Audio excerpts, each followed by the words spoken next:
When you hear the name King Tut, what comes to mind? Probably that incredible solid gold mask, right? Or maybe the piles of treasure, the rumors of a deadly curse. But behind all that glitter is a story that's way more dramatic. It's a story about a religious revolution, a young couple desperately trying to heal a divided kingdom, and a queen's incredible gamble for power that ends in absolute tragedy. So let's get into the real story behind the golden mask. And our story really kicks off right here. Picture this. It's 1922. The air in Egypt's Valley of the Kings is just thick with dust and years of anticipation. An archaeologist, Howard Carter, after spending years digging in the dirt, has just made a tiny hole in a sealed doorway. His patron, Lord Carnarvon, is standing behind him, anxiously asking, "Can you see anything?" And Carter? Well, he says something that would go down in history. Yes, wonderful things.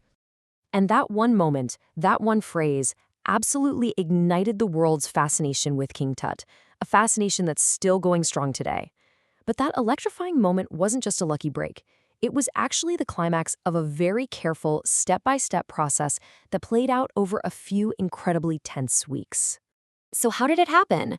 Well, it all started on November 4th, when Carter's crew found a single, solitary step hidden under the rubble of some ancient workers' huts. The very next day, they'd uncovered the top of a sealed door.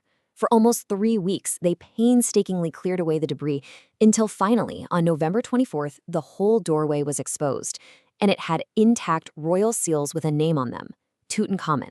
I mean, can you imagine the excitement? Just 2 days later, Carter made that famous tiny breach, lit a candle, peered inside, and saw a room just packed with golden treasures, completely untouched for over 3,000 years.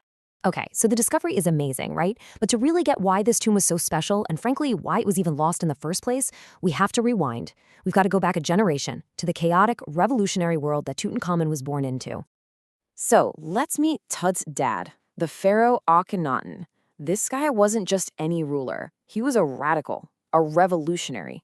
Some people would even call him a heretic. He basically launched a cultural and religious war that completely tore ancient Egypt apart at its seams. And you really can't overstate how massive this change was. For centuries, Egypt had this rich pantheon of gods, Horus, Isis, Osiris, all led by the incredibly powerful god Amun.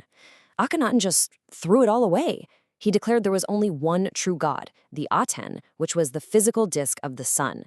It was an absolutely radical leap from a complex religion with many gods to essentially a form of monotheism. And this wasn't just, a new idea he was suggesting. This was a complete top-down dismantling of Egyptian society.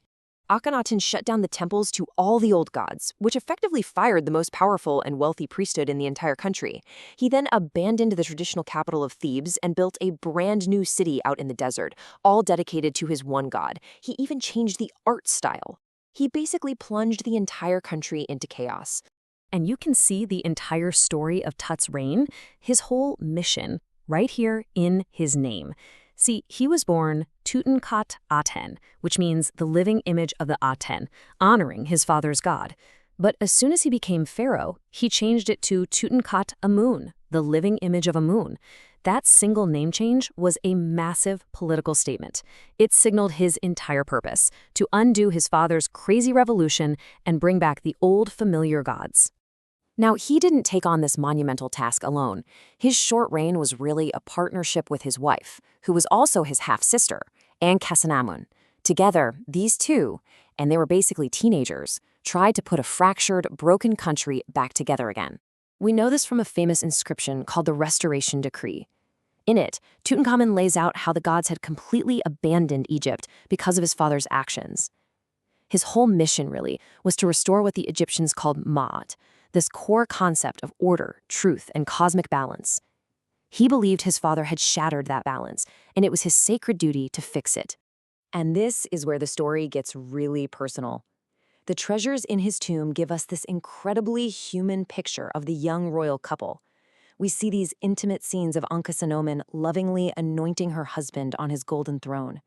But we also find the absolutely heartbreaking evidence of their 2 daughters, both stillborn, their tiny mummified bodies buried right there with their father. Other items show them just enjoying life, hunting, and spending time together. So beyond all the politics, they were true partners who shared everything, from royal duty to immense personal tragedy. But then, it all comes to a grinding halt. This story of restoration is cut tragically short. Tutankhamun dies when he's only about 18 or 19 years old, leaving behind a question that has fueled a century of speculation. How did he die? For decades, the leading theory was murder. And, it just makes sense, right? You've got a young king, he's reversing a hugely controversial revolution, and he's surrounded by powerful advisors who might have benefited from his death. It is the perfect recipe for a political assassination. So, for years, everyone was convinced it was murder. This idea was really sparked back in 1968 when an X-ray of the mummy revealed some loose bone fragments inside his skull. It looked like a classic case of a blow to the head. But modern science, specifically CT scans, tells a totally different story. That damage to the skull actually happened after he died, probably caused by the ancient embalmers or maybe even by Carter's team when they were examining the mummy. The real clue, it turns out, was on his left leg. He had a nasty, unhealed fracture just above the knee. When you combine that with new evidence that he also had malaria and a clubfoot that would have made him pretty weak, the most likely culprit is a raging infection that started in that broken leg. As the lead radiologist on the team, Ashraf Salim famously put it, "We can now close this file. The boy king wasn't murdered. It seems he died from a tragic mix of genetic weakness, a really bad accident, and a deadly infection. A very common way to go in a world without antibiotics. The case is closed." So, the murder mystery is solved, but Tut's sudden death kicks off a whole new drama. His young widow, Ankhesenamun, is left in an incredibly dangerous position. She's maybe 21 years old, she's all alone, she has no heir, and she's facing enormous pressure. What she does next is absolutely unprecedented in all of Egyptian history. Okay, so to understand what happens next, we have to jump over to the archives of Egypt's greatest enemy, the Hittite Empire. In their ancient records, they talk about receiving a shocking letter from a widowed Egyptian queen, and they call her Dukamunzo, which is just their best attempt at writing the Egyptian title Ta-Hemet-Nesu, or the king's wife. Back in Egypt, the most powerful man in the court, the vizier Ai, who might have even been her own grandfather, was making his move to take the throne. The only real way for him to legitimize his rule was to marry the queen, Ankhesenamun. But for her, a queen of royal blood, marrying a subject, a commoner, was completely unthinkable. And so, in an act of sheer desperation, she writes this absolutely mind-blowing letter to the Hittite king, her enemy. It says, "My husband has died, and I have no son. Give me one of your sons to become my husband. I would not wish to take one of my subjects. I am afraid."